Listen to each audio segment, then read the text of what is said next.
ಶ್ರೀನಿವಾಸಣ್ಣ ಅವರ ಕೆಲಸದ ಅಧ್ಯಕ್ಷರು ದಯವಿಟ್ಟು ಬರಬೇಕು.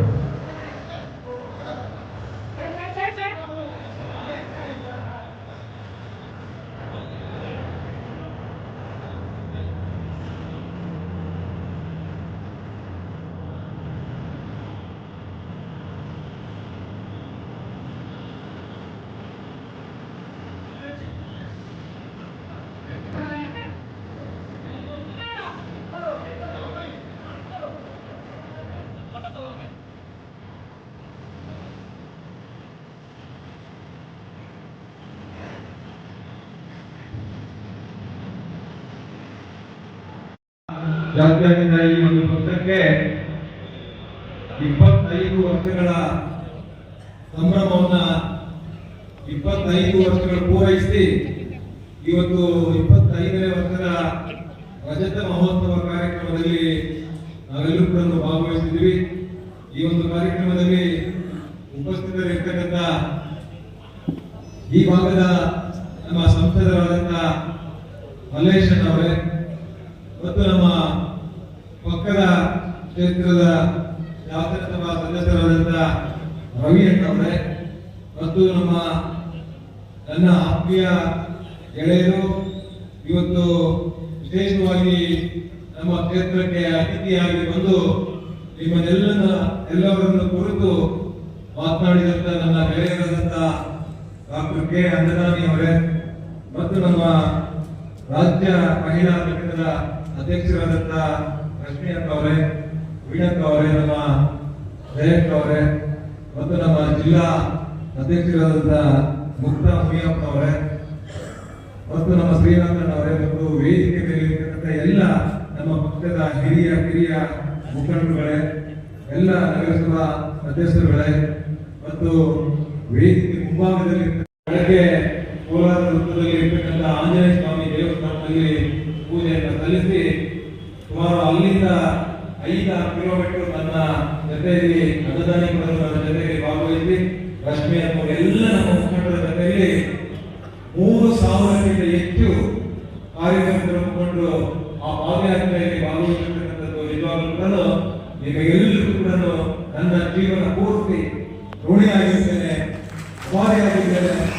ಯಾಕಂದ್ರೆ ನಾನು ನಿಮ್ಮ ಮೇಲೆ ಒಂದು ವಿಶ್ವಾಸವಿಟ್ಟು ನನ್ನನ್ನು ಕೋರ್ ಕಮಿಟಿ ಅಧ್ಯಕ್ಷರಾಗಿ ಮಾಡಿದ ನಂತರ ನಾನು ಸಾಂಕೇತಿಕವಾಗಿ ಜೆಪಿ ಭವನದಲ್ಲಿ ಉದ್ಘಾಟನೆ ಆಗಿರ್ತಕ್ಕಂಥ ಕಾರ್ಯಕ್ರಮದಲ್ಲಿ ನಾನು ಅಲ್ಲಿ ಒಂದು ಘೋಷಣೆಯನ್ನು ಮಾಡಿದೆ. ನಮ್ಮ ರಾಷ್ಟ್ರೀಯ ಅಧ್ಯಕ್ಷರಾದಂಥ ಸನ್ಮಾನ್ಯ ದೇವೇಗೌಡರು, ನಮ್ಮ ರಾಜ್ಯ ನಾಯಕರಾದಂಥ ಕೇಂದ್ರ ಸಚಿವರಾದಂಥ ಕುಮಾರಣ್ಣವರು, ನಿಖಿಲಣ್ಣವರು ಮತ್ತು ಬೇರೆ ಬೇರೆ ರಾಜ್ಯಗಳಿಂದ ಬಂದಿರತಕ್ಕಂಥವರು ಮತ್ತು ನಮ್ಮ ಎಲ್ಲ ಶಾಸಕರು, ಮಾಜಿ ಶಾಸಕರು, ವಿಧಾನ ಪರಿಷತ್ ಸದಸ್ಯರು, ಮಾಜಿ ವಿಧಾನ ಪರಿಷತ್ ಸದಸ್ಯರು ಎಲ್ಲರೂ ಕೂಡ ಇದ್ದರು. ಆ ವೇದಿಕೆ ಮೇಲೆ ನಾನು ಒಂದು ಘೋಷಣೆ ಏನ್ ಮಾಡಿದೆ ಅಂತ ಹೇಳಿದ್ರೆ, ನಾನು ಪ್ರತಿ ಸೋಮವಾರ ಮತ್ತು ಪ್ರತಿ ಶುಕ್ರವಾರ ಜೆಪಿ ಭವನದಲ್ಲಿ ಕಾರ್ಯನಿರ್ವಹಿಸುವಂತೆ ಮಾಡ್ತೇನೆ. ಮತ್ತು ಇನ್ನೊಂದು ಘೋಷಣೆ ಏನು ಅಂತ ಹೇಳಿದ್ರೆ, ಈ ಒಂದು ರಜತ ಮಹೋತ್ಸವ, ಯಾಕಂದ್ರೆ ನಾನು ಕೋರ್ ಕಮಿಟಿ ಅಧ್ಯಕ್ಷರಾಗಿರೋದ್ರಿಂದ ನಾನು ಬೇರೆಯವರಿಗೆ ಹೇಳಬೇಕಾದ್ರೆ ಇದು ನನ್ನ ವಿಧಾನಸಭಾ ಕ್ಷೇತ್ರದಲ್ಲಿ ಮೊದಲಿಗೆ ನಡೀಬೇಕು ಅಂತ ಹೇಳಿ ಬಹುಶಃ ಈ ಒಂದು ಪಾದಯಾತ್ರೆಯಲ್ಲಿ 3,000ಕ್ಕಿಂತ ಹೆಚ್ಚು ಜನರು ಇವತ್ತು ವಾಲಂಟಿಯರಾಗಿ ಭಾಗವಹಿಸಿದ್ರಿಂದ ಮತ್ತೊಮ್ಮೆ ನಿಮಗೆ ಅಭಿನಂದನೆಗಳನ್ನು ನಾನು ಸಲ್ಲಿಸ್ತೇನೆ. ಯಾಕಂದ್ರೆ ನಾನು ಅಲ್ಲಿ ಕೆಲಸ ಕಾರ್ಯನಿರ್ವಹಿಸುವುದರಿಂದ ಈ ಒಂದು ಸಭಾಂಗಣದಲ್ಲಿ ಕಳೆದ ಇವತ್ತು ಬ್ಯಾನರ್ಗಳು ಇರ್ಬೋದು, ಬಾವುಟಗಳು ಇರ್ಬೋದು, ಈ ಒಂದು ವೇದಿಕೆಯನ್ನ ತಯಾರು ಮಾಡಿರ್ತಕ್ಕಂಥ ಇರ್ಬೋದು, ಇವತ್ತು ನಮ್ಮ ವೇದಿಕೆ ಮೇಲೆ ಇರ್ತಕ್ಕಂಥ ಎಲ್ಲ ಮುಖಂಡರು ಜವಾಬ್ದಾರಿಯನ್ನು ತಗೊಂಡು ಇಷ್ಟೆಲ್ಲ ನಿಜವಾಗ್ಲೂ ಕೂಡ ನನಗೆ ಮೊದಲನೇ ಬಾರಿಗೆ ನಾನು ಏನೂ ಕೂಡ ನೋಡದೆ ನಾವು ಇದೀವಿ, ನಾವು ಮಾಡ್ತೀವಿ ಅಂತ ಮಾಡಿಸಿ ಇವತ್ತು ಇಷ್ಟು ಕಾರ್ಯಕ್ರಮ ಯಶಸ್ವಿ ಮಾಡಲಿಕ್ಕೆ ಮಾಡಿರ್ತಕ್ಕಂಥ ಎಲ್ಲ ವೇದಿಕೆ ಮೇಲೆ ಇರ್ತಕ್ಕಂಥ ನಮ್ಮ ಎಲ್ಲ ಮುಖಂಡರುಗಳು ಕೂಡ ಇವತ್ತು ನಾನು ಆಭಾರಿಯಾಗಿದ್ದೇನೆ. ಅವರೆಲ್ಲರಿಗೂ ಕೂಡ ನಾನು ಋಣಿಯಾಗಿದ್ದೇನೆ. ಅದರ ಜೊತೆಗೆ ನೀವು 3,000ಕ್ಕಿಂತ ಹೆಚ್ಚು ಕಾರ್ಯಕರ್ತರು ಬಂದು ಬಹಳ ವಿಶೇಷವಾಗಿತ್ತು. ಇದು ರಾಜ್ಯಕ್ಕೆ ಸಂದೇಶವಾಗುವಂಥದ್ದು. ಕೋರ್ ಕಮಿಟಿ ಅಧ್ಯಕ್ಷರ ಕ್ಷೇತ್ರದಲ್ಲಿ 3,000ಕ್ಕಿಂತ ಹೆಚ್ಚು ಜನರು ಭಾಗವಹಿಸಿ ನಾನಲ್ಲೊಂದು ಮಾತು ಹೇಳಿದ್ದೆ, 1,000ಕ್ಕಿಂತ ಕಡಿಮೆ ಇರಬಾರದು ಯಾವುದೇ ಕ್ಷೇತ್ರದಲ್ಲಿ. ಈಗ ನಾನು ಬೆನ್ನತ್ತಿದ್ದೀನಿ. ನಮ್ಮ ಜಿಲ್ಲೆಯಲ್ಲಿ ರವಿ ಅಣ್ಣವರು ಮಾಡ್ತಾರೆ, ನಮ್ಮ ಮಲ್ಲೇಶ್ ಅಣ್ಣವರು ಆ ಸಭೆಯಲ್ಲಿ ಮೊದಲು ನೀವೇ ಮಾಡ್ಬೇಕಣ್ಣ ಅಂತ ಹೇಳಿದವರೇ ನನ್ನ ಮಲ್ಲೇಶ್ ಅಣ್ಣ. ನಾನು ನಾನು ಇನ್ನೊಬ್ಬರಿಗೆ ಹೇಳ್ಬೇಕಾದ್ರೆ ನನ್ನ ಕ್ಷೇತ್ರದಿಂದ ಆಗಲಿ ಈ ಕ್ಷೇತ್ರದಿಂದ ಒಂದು ಸಂದೇಶ ಇಡೀ ರಾಜ್ಯಕ್ಕೆ ಹೋದ್ರೆ ಎಲ್ಲರೂ ಕೂಡ ಬಹಳ ಉತ್ಸಾಹದಿಂದ ಇವತ್ತು ಇದನ್ನು ಮಾಡಲೇಬೇಕು ಅನ್ನುವಂಥದ್ದು, 1000ಕ್ಕಿಂತ ಕಡಿಮೆ ಇರಬಾರ್ದು ಅನ್ನುವಂಥದ್ದನ್ನ ನಾವು ಇವತ್ತು 3,000 ಜನ, ಯಾಕಂದ್ರೆ ಕೆಳಗಡೆ ಇನ್ನೂ 1,000 ಜನ ಇದ್ದಾರೆ, ಊಟ ಮಾಡ್ತಾ ಇದ್ದಾರೆ, ಇಲ್ಲಿ 1,000 ಜನ ಇದ್ದೀರಾ, ವೇದಿಕೆ ಮೇಲೆ ಒಂದು 100 ಜನ ಇದ್ದೀವಿ. ನಾವಿತ್ತು ಬಹಳಷ್ಟು ಜನ ಇವತ್ತು ಸೇರಿ ನಿಜವಾಗ್ಲೂ ಯಶಸ್ವಿ ಮಾಡಿರ್ತಕ್ಕಂಥದ್ದಕ್ಕೆ ಇದು ಎಲ್ಲೋ ಒಂದು ಕಡೆ ಇಡೀ ರಾಜ್ಯಕ್ಕೆ ಚಿಂತಾಮಣಿ ವಿಧಾನಸಭಾ ಕ್ಷೇತ್ರದಿಂದ ಇವತ್ತು ಸಂದೇಶ ಹೋಗಿದೆ ಅಂತ ನಾನು ಭಾವಿಸ್ತಾ, ಇವತ್ತು 25 ವರ್ಷಗಳು ಒಂದು ಪಕ್ಷ ಪೂರೈಸಬೇಕಾದ್ರೆ ಅಷ್ಟು ಸುಲಭದ ಮಾತಲ್ಲ. ಯಾಕೆಂದ್ರೆ ನಾವು ಈಗ ಅನ್ನದಾನಿ ಅವರು ಹೇಳಿದಾಗೆ ದೇವರಾಜ ಅರಸು ಬಹಳ ಮಹಾನ್ ನಾಯಕರು, ಹಿಂದುಳಿದ ವರ್ಗಗಳ ನಾಯಕರು ಅಂತ ಹೇಳಿದ್ರೆ ದೇವರಾಜ ಅರಸು ಅಂತ ಹೇಳಿದ್ರೆ ಇವತ್ತು ಕೂಡ ನಾವೆಲ್ಲರೂ ಕೂಡ ಸ್ಮರಿಸ್ತೇವೆ, ಅವರ ಜಯಂತಿಯನ್ನು ಕೂಡ ಆಚರಣೆ ಮಾಡ್ತೇವೆ.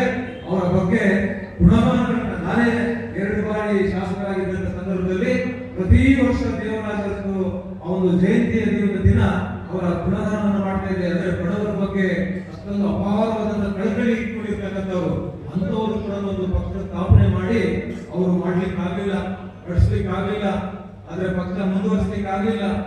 ಆದ್ರೆ ಅನೇಕ ಪಕ್ಷಗಳು ಸ್ಥಾಪನೆ ಆಗಿದ್ದಾವೆ. ಅನ್ನದಾನಿ ಹೇಳಿದಾಗೆ ಯಡಿಯೂರಪ್ಪನವರು ಪಕ್ಷ ಸ್ಥಾಪನೆ ಮಾಡಿದ್ರು, ವಿಲೀನ ಆದ್ರು, ವಿಸರ್ಜನೆ ಆದ್ರು, ಜನಾರ್ದನ ರೆಡ್ಡಿ ಅವರು, PSR ಶ್ರೀರಾಮ್ ಅವರು ಅನೇಕರು ಮಾಡಿದ್ರು, ಆಗ್ಲಿಲ್ಲ. ಆದ್ರೆ ಇವತ್ತು ದೇವೇಗೌಡರು 25 ವರ್ಷಗಳು ಪೂರೈಸಿದ್ದಾರೆ ಅಂತ ಹೇಳಿದ್ರೆ ಅವರು ಎಷ್ಟು ಕಷ್ಟ ನಷ್ಟಗಳು ನೋವು ಅನುಭವಿಸಿದ್ದಾರೆ ಅಂತ ಹೇಳಿದ್ರೆ ಅವರ ಏಳು ಬೀಳುಗಳು, ಅವರ ಸಾಧಕ ಬಾಧಕಗಳು, ದುಷ್ಪರಿಣಾಮಗಳು, ರಾಜಕೀಯ ತಂತ್ರ ಕುತಂತ್ರಗಳನ್ನ ಎದುರಿಸಿ ಎಲ್ಲರನ್ನ ಮೆಟ್ಟಿ ನಿಂತು ನಾನು ಬೆಟ್ಟೇನೆ, ನಾನು ಇವತ್ತು ಅವರು 93 ವರ್ಷಗಳಾದ್ರೂ ಕೂಡ ನಾನು ಮೊನ್ನೆ ವೇದಿಕೆ ಹೇಳ್ತಾ ಇದ್ರು, ನನ್ನ ಪ್ರಾಣ ಇರೋವರೆಗೂ ಒಂದೊಂದು ಕೊಟ್ಟು ರಕ್ತ ಇರೋವರೆಗೂ ಕೂಡ ಈ ರೈತರ ಪರವಾಗಿರ್ತೇನೆ, ಈ ಪಕ್ಷವನ್ನು ಉಳಿಸ್ತೇನೆ ಅನ್ನುವಂಥ ಮಾತನ್ನ ಆ ವೇದಿಕೆಯಲ್ಲಿ ಹೇಳ್ತಾ ಇದ್ದು ನೋಡಿದ್ರೆ ನಮ್ಮಂತ ಯುವಕರಿಗೆ ಎಲ್ಲರೂ ಕೂಡ ನಾಚುವಂತ ನಾಚಿಕೆ ಆಗ್ತಾ ಇತ್ತು ನಮಗೆ. 93 ವರ್ಷದ ದೇವೇಗೌಡರು ಹಿರಿಯರು ಇಷ್ಟು ಇಂಥ ಮಾತನಾಡ್ತಾರಲ್ಲ ಅಂತ ಹೇಳಿ, ಅಂದ್ರೆ ಅವರು ಅಷ್ಟು ಶ್ರಮಪಟ್ಟು ಕಷ್ಟಪಟ್ಟು 25 ವರ್ಷಗಳು ಕಾಲ ಈ ಪಕ್ಷವನ್ನ ಕಟ್ಕೊಂಡು ಉಳಿಸ್ಕೊಂಡು 100 ಜನ ಅಂತಾಗಿರ್ತಕ್ಕಂಥದ್ದು. ಈ ಪಕ್ಷದಲ್ಲಿ ಅನೇಕರು 100 ಜನ ಶಾಸಕರಾಗಿದ್ದಾರೆ, ಮಂತ್ರಿಗಳಾಗಿದ್ದಾರೆ, ಉಪಾಧ್ಯಕ್ಷರಾಗಿದ್ದಾರೆ, ವಿಧಾನಸಭೆಯಲ್ಲಿ ಸ್ಪೀಕರ್ ಆಗಿದ್ದಾರೆ, ಜಿಲ್ಲಾ ಪಂಚಾಯತಿ ಅಧ್ಯಕ್ಷರಾಗಿದ್ದಾರೆ, ವಿಧಾನ ಎಲ್ಲ ತರ ರಾಜಕೀಯವಾಗಿ ಉಂಟಾಗಿರ್ತಕ್ಕಂಥ ಪಕ್ಷ ಯಾವ್ದಾದ್ರು ಇದ್ರೆ ಅದು ಪ್ರಾದೇಶಿಕ ಪಕ್ಷ, ಅದು JDS ಪಕ್ಷ ಅನ್ನುವಂಥದ್ದನ್ನ ನಾವ್ಯಾರು ಮರೆಯಬಾರದು.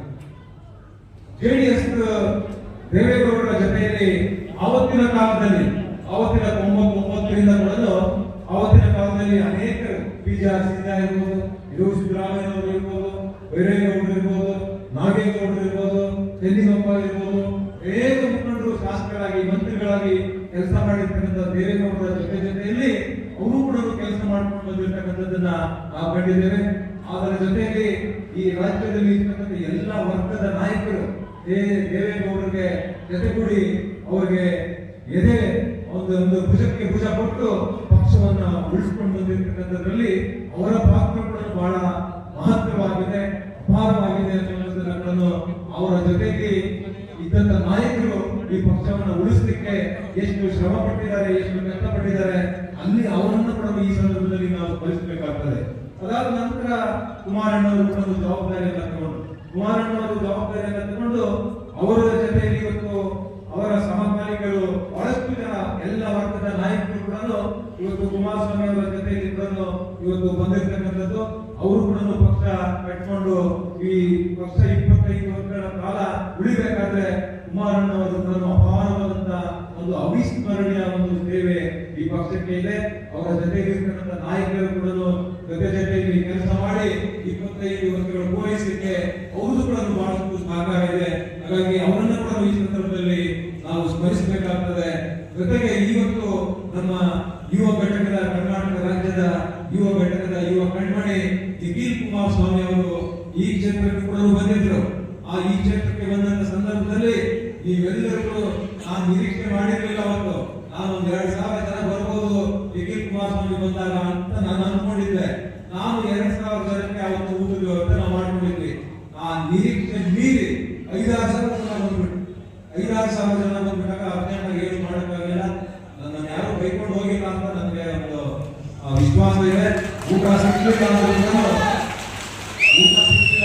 ನನ್ನನ್ನು ಯಾರು ಏನು ಅಂದ್ಕೊಂಡಿಲ್ಲ.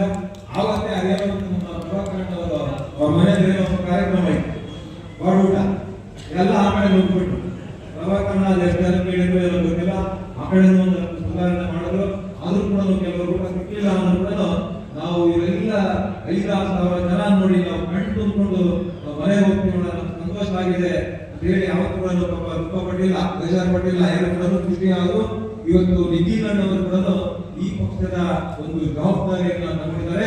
ಕೃಷ್ಣಣ್ಣ ನಾನು ಹೇಳ್ತಾ ಇದ್ದಾರೆ, ಇವತ್ತು ಇಡೀ ರಾಜ್ಯದಲ್ಲಿ ಎಲ್ಲೇ ಕಾರ್ಯಕ್ರಮಗಳಿರಲಿ, ಮೊನ್ನೆ ಸಿಂಧನೂರು ಹೋಗಿದ್ವಿ. ಸಿಂಧನೂರು ಹೋದಾಗ ಅಲ್ಲಿ ನನ್ನ ಕೋರ್ ಕಮಿಟಿ ಅಧ್ಯಕ್ಷ ನೀವು ಇರಬೇಕು ಅಂತ ಹೇಳಿ ಒಂದು ರೈತರ ಪ್ರೊಟೆಸ್ಟ್ ಅಲ್ಲಿ ಭಾಗವಹಿಸಿ ಅಲ್ಲಿ ಕೂಡ ಒಂದು ಪಾದಯಾತ್ರೆ ಮಾಡಿ, ಹಾಗಾಗಿ ಇವತ್ತು ನಿಖಿಲಣ್ಣವರು ಈ ಒಂದು ಪಕ್ಷದ ಜವಾಬ್ದಾರಿಯನ್ನು ತಗೊಂಡಿದ್ದಾರೆ.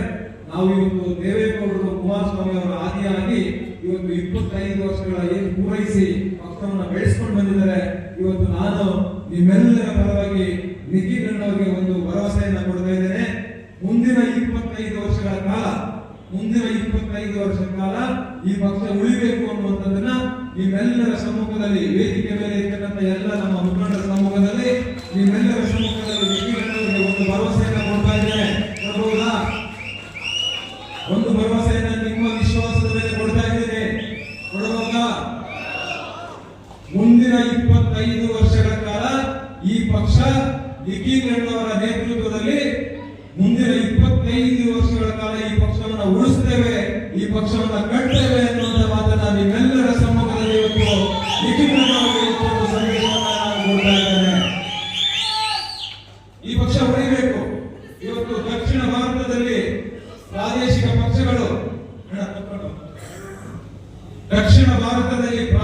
ಪಕ್ಷಗಳು ಬಹಳ ಬಲಿಷ್ಠವಾಗಿ ಇವತ್ತು ಬೇರೂರಿದೆ.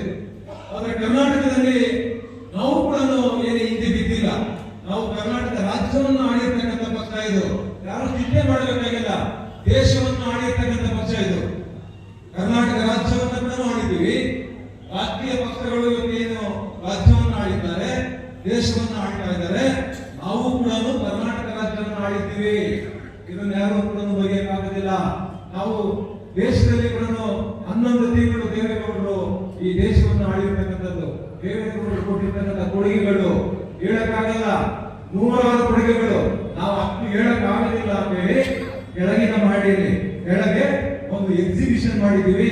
ಅಲ್ಲಿ ದೇವೇಗೌಡರು ಕುಮಾರಸ್ವಾಮಿ ಅವರು ಕೊಟ್ಟಿರ್ತಕ್ಕಂಥ ಕಾರ್ಯಕ್ರಮಗಳು ಇವತ್ತು ನೀವು ಕೆಳಗಡೆ ಹೋದ್ರೆ ಊಟಕ್ಕೆ ಹೋದಾಗ ನೀವು ಊಟ ಮಾಡಿಕೊಂಡು ಆ ಎಕ್ಸಿಬಿಷನ್ ಅಲ್ಲಿ ಎಲ್ಲ ವಾಲ್ಗೆ ನಾವು ಅಂಟಿಸ್ಕೊಂಡು ಬಂದಿವಿ. ಅವ್ರು ಏನೇನು ಕಾರ್ಯಕ್ರಮಗಳನ್ನು ಕೊಟ್ಟಿದ್ದಾರೆ ಅಂತ ಹೇಳಿ, ಆದ್ರೆ ಅಷ್ಟು ಕಾರ್ಯಕ್ರಮಗಳಿದೆ. ಆದ್ರೂ ನಾನು ಇವತ್ತು ನಿಮ್ಮ ಮುಂದೆ ಹೇಳಬೇಕಾಗ್ತದೆ. ಆದ್ರೆ ರೈತರ ಪರವಾಗಿರ್ತಕ್ಕಂಥ ದೇವೇಗೌಡರು ಇವತ್ತು ಉದಾಹರಣೆಗೆ ಚನ್ನಪಟ್ಟಣ ತಾಲೂಕು ನೀರಾವರಿ ತಾಲೂಕು ಅಂತ ಹೇಳಿ ಅವರು ಒಂಥರ ನೀರಾವರಿ ತಾಲೂಕು ಅಂತಾನೆ ಇವತ್ತು ಚನ್ನಪಟ್ಟಣದಲ್ಲಿ ಇವತ್ತು ನೀರಾವರಿ ತಾಲೂಕು ಇದೆ ಅಂತ ಹೇಳಿದ್ರೆ ಅದಕ್ಕೆ ಕಾರಣ ಸನ್ಮಾನ್ಯ ಎಚ್ ಡಿ ದೇವೇಗೌಡರು ಅನ್ನುವಂಥದ್ದು. ಇವತ್ತು ದೇವೇಗೌಡರ ಡ್ಯಾಮ್ ಅಂತಾರೆ ಇಬ್ಲೂರಿನಲ್ಲಿ, ಚನ್ನಪಟ್ಟಣ ತಾಲೂಕಿನಲ್ಲಿ ಇಬ್ಲೂರಿನಲ್ಲಿ ಒಂದು ಸ್ಟಿಮ್ಸಾ ನದಿಗೆ ಬ್ಯಾರೇಜ್ ಅನ್ನು ಕಟ್ಟಿದ್ದಾರೆ. ನಾನು ಉಪಚುನಾವಣೆಯಲ್ಲಿ ಅಲ್ಲಿ ಹೋದಾಗ ನಾನು ರವಿಯಣ್ಣ ಮಲೇಶ್ವರ ಎಲ್ಲರೂ ಕೂಡ ನಾವು ಹೋಗಿದ್ವು. ಆ ಭಾಗದಲ್ಲಿ ನೋಡಿದಾಗ ಆ ಭಾಗದ ಜನ ಹೇಳ್ತಾರೆ ಇದು ದೇವೇಗೌಡರ ಡ್ಯಾಮ್ ಅಂತಾರೆ. ಯಾಕಪ್ಪ ಏನು ಅಂತ ಹೇಳಿದ್ರೆ ದೇವೇಗೌಡರು ಅವರು ಮುಖ್ಯಮಂತ್ರಿಗಳಿದ್ದಂತ ಸಂದರ್ಭದಲ್ಲಿ ಅವರೊಂದು ಬ್ಯಾರೇಜ್ ಅನ್ನ ನಿರ್ಮಾಣ ಮಾಡಿರ್ತಕ್ಕಂಥದ್ದು ಬಹುಶಃ ಕರ್ನಾಟಕ ರಾಜ್ಯದ ಇತಿಹಾಸದಲ್ಲಿ ಪ್ರಥಮ ಅನ್ನುವಂಥದ್ದನ್ನು ಇವತ್ತು ನಾವು ಹೇಳಲಿಕ್ಕೆ ನಾನು ಬಯಸ್ತೇನೆ. ಇವತ್ತು ನೀವು ಕೃಷ್ಣ ಜಲಭಾಗ್ಯ ಬಾಂಡ್ಗಳನ್ನು ವಿತರಣೆ ಮಾಡಿ, ಇವತ್ತು ಕೃಷ್ಣ ಜಲಭಾಗ್ಯ ಬಾಂಡ್ಗಳನ್ನ ವಿತರಣೆ ಮಾಡಿ ಆ ಒಂದು ಕೃಷ್ಣಾ ನದಿಯ ಪಾತ್ರದಲ್ಲಿ ಸಾವಿರಾರು ರೈತರಿಗೆ ಸಾವಿರಾರು ಎಕರೆಗಳಿಗೆ ನೀರು ಪೂರೈಸಿರ್ತಕ್ಕಂಥ ಕೀರ್ತಿ ಇವತ್ತು ಯಾರಾದ್ರೂ ಇದ್ರೆ ಅದು ಸನ್ಮಾನ್ಯ ದೇವೇಗೌಡರು ಅನ್ನುವಂಥದ್ದನ್ನ ನಾವೆಲ್ಲರೂ ಕೂಡ ಮರೆಯಲಾಗಿದೆ. ಕುಮಾರಣ್ಣ ಫೋನ್ ಮಾಡಿ ಮಾತಾಡಿ, ಕುಮಾರಣ್ಣವರು ಮುಖ್ಯಮಂತ್ರಿಗಳಿದ್ರು, ಸೆಕ್ರೆಟರಿಗೆ ನಾನು ಫೋನ್ ಮಾಡಿಸಿ ನಮ್ಮ ರೈತರಿಗೆ, ಯಾಕಂದ್ರೆ ಅವರಿದ್ದಾಗ 19 ಲಕ್ಷ ಆಗಿತ್ತು ಮೊದಲನೇ ಹಂತದಲ್ಲಿ. 19 ಲಕ್ಷ ರೈತರಿಗೆ ಜಮೀನು ಕಳ್ಕೊಂಡಾಗ ನಾವು ವಿಧಾನಸಭೆಯಲ್ಲಿ ಕೂಡ ಹೋರಾಟ ಮಾಡಿದೆ. ನಾವು ಇವತ್ತು 19 ಲಕ್ಷ ಕೊಡ್ತಾ ಇದ್ದಾರೆ. ನಮಗೆ ಸೃಷ್ಟಿಗೆ ಯೋಗ್ಯವಾಗಿರ್ತಕ್ಕಂಥ ಜಮೀನು 20 ಲಕ್ಷಕ್ಕೆ ಸಿಕ್ಕೋದಿಲ್ಲ, 35 ಲಕ್ಷ ಕೊಡಿ ಅಂತ ಹೇಳಿ ನಾವು ವಿಧಾನಸಭೆಯಲ್ಲಿ ಹೋರಾಟ. ರೈತರು ಪರವಾಗಿಲ್ಲ, ಈ ಸರ್ಕಾರ ರೈತರು ಪರವಾಗಿಲ್ಲ ಅನ್ನೋದಕ್ಕೆ ಅನೇಕ ಕಾರಣಗಳಿದ್ರೆ ಆವತ್ತು ನಾವು ಒಪ್ಪಿಲ್ಲ. ಆದ್ರೆ ನಾವು ಸೆಲ್ವಕುಮಾರ್ ಇವತ್ತು ಈ ರೀತಿಯಾದ ಒಂದು ಕಾಂಪನ್ಸೇಟ್ ಮಾಡೋಣ ಅಂತೇಳಿ ಅವತ್ತು ತೋಟಗಾರಿಕೆ ಇಲಾಖೆಯವರು ಮೌಲ್ಯಮಾಪನ ಮಾಡಿ ಅವತ್ತು ಒಂದು ಗಿಡಕ್ಕೆ 25,000 ರೂಪಾಯಿ ಕೊಡಬೇಕು ಅಂತ ಹೇಳಿ ತೀರ್ಮಾನ 25,000 ರೂಪಾಯಿ ಕೊಡಬೇಕು ಅಂತ ತೀರ್ಮಾನ ಮಾಡಿದ್ರು. 25,000 ರೂಪಾಯಿ ಕೊಟ್ಟರೆ 1 ಎಕರೆಗೆ 110 ಗಿಡಗಳು, 1 ಎಕರೆಗೆ 110 ಗಿಡಗಳಿಗೆ ಒಂದು ಗಿಡಕ್ಕೆ 25,000 ಕೊಡಬೇಕು ಅಂತ ತೀರ್ಮಾನ ಮಾಡಿದ್ರು. ಬಹುಶಃ ಅದರಿಂದ ಒಂದು 15-20 ವರ್ಷ ಬಂದ್ರೆ ಎಷ್ಟು ಕಮ್ಮಿ ಅವರು 40 ಲಕ್ಷ ಬರುತ್ತೆ ಅಂತೇಳಿ ಕೈವಾರ ಹೋಗ್ಲಿರ್ತಕ್ಕಂಥ ರೈತರಿಗೆ ಅನುಕೂಲ ಆಗಲಿ ಅಂತ ನಾವು ಹೇಳಿದ್ರೆ ಇವರು ಅದನ್ನು ಬಂದು ಏನ್ ಮಾಡಿದ್ರು 10,000 ಮಾಡಿದ್ರು. ಮಾವು ಇದ್ರೆ 10, ಬೇವು ಇದ್ರೆ 5, ಇನ್ಯಾವುದೋ ಇದ್ರೆ 3, ಇನ್ಯಾವುದೋ ಇದ್ರೆ 2, ಈ ರೀತಿ ಮಾಡಿದ್ರು. ಆದ್ರೆ ನೀವು ರೈತರು ಒಳಗಡೆ ಇರ್ತಕ್ಕಂಥವ್ರು ನೀವು ಚೆಕ್ ಕೊಡ್ತೀರಲ್ಲ ರೈತರಿಗೆ ಅಕೌಂಟ್ ನೀವೇನು ಕೊಡಬೇಕಾಗಿಲ್ಲ, ಎಲ್ಲ RTGS ಅಲ್ಲಿ ಇದಾಗುತ್ತೆ. RTGS ಹೋಗುತ್ತೆ. ನೀವು ಇದನ್ನ ಇವರು ಎಲ್ಲೋ 6 ಕಷ್ಟಪಟ್ಟು ಚೆಕ್ ಕೊಡ್ತಾ ಇದ್ದೀನಿ ಅಂತ ಏನು ನಿಮ್ಮ ಜಮೀನ್ ತಗೊಂಡ್ರೆ ದುಡ್ಡು ಕೊಡ್ತಾರೆ ಅಲ್ವೇ? ಜಮೀನ್ ತಗೊಂಡ್ರೆ ದುಡ್ಡು ಕೊಡ್ತಾರೆ. ನೀವು ಅದನ್ನೇನೋ ದೊಡ್ಡದಾಗಿ ನಾನು ಕೊಡ್ತಾ ಇದ್ದೀನಿ ಅಲ್ಲಿ 25 ಇರೋದನ್ನ 10,000 ಮಾಡಿ ಅಲ್ಲಿ ಮೇಡಮ್ ಇತ್ತು ಸ್ಪೆಷಲ್ ಅಪ್ಲಿಕೇಶನ್ ಆಫೀಸರ್ ಅವ್ರು ಹೇಳಿದ್ರಂತೆ. ಅವರು ಸರ್ ಹಿಂದೆ 25 ಮಾಡಿದ್ರು, ಈಗ 10 ಮಾಡಿದ್ದೀರಾ, ಜನ ರೈತರು ಕೈಗೊಂಡರು ಸರ್, ನನ್ನ ಗಮನಕ್ಕೆ ತರ್ತಾ ಇದ್ದಾರೆ, ನೀವು 15,000 ಇನ್ನೊಂದು 5,000 ಜಾಸ್ತಿ ಮಾಡಿದ್ದಾರಂತೆ. ಹೇಳಮ್ಮ 5,000 ನೀಲ್ಲ, 5,000 ನೀವು ಕಮಿಷನ್. ಈ ರೀತಿ ಇವರು ರೈತರ ಬಗ್ಗೆ ಕಳಕಳಿ ಇರ್ತಕ್ಕಂಥವ್ರು ಮಾಡ್ತಾರೆ. ಹಾಗಾಗಿ ಇವತ್ತು ನಾನು ಇಷ್ಟ ಹೇಳ್ತೇನೆ, ಇವತ್ತು ಈ ಪಕ್ಷ ಜೀವಂತವಾಗಿ ಉಳಿಬೇಕು. ಇದು ರೈತರಿಗೆ ರೈತರ ಪರವಾಗಿರ್ತಕ್ಕಂಥ ಪಕ್ಷ. ದೇವೇಗೌಡರು ಕೂಡ ಇದೆ ಮೈನಾರಿಟಿಗೆ ಇವತ್ತೇನು 4% ಕೊಟ್ಟಿದ್ರು, ಆ 4% ನಿಜವಾಗ್ಲೂ ಕೂಡ ಅವ್ರಿಗೆ ಅನುಕೂಲ ಆಗ್ತಾ ಇತ್ತು. ಹಿಂದಿನ ಸರ್ಕಾರದಲ್ಲಿ ಅದನ್ನ ಹಾಕಿದ್ರು.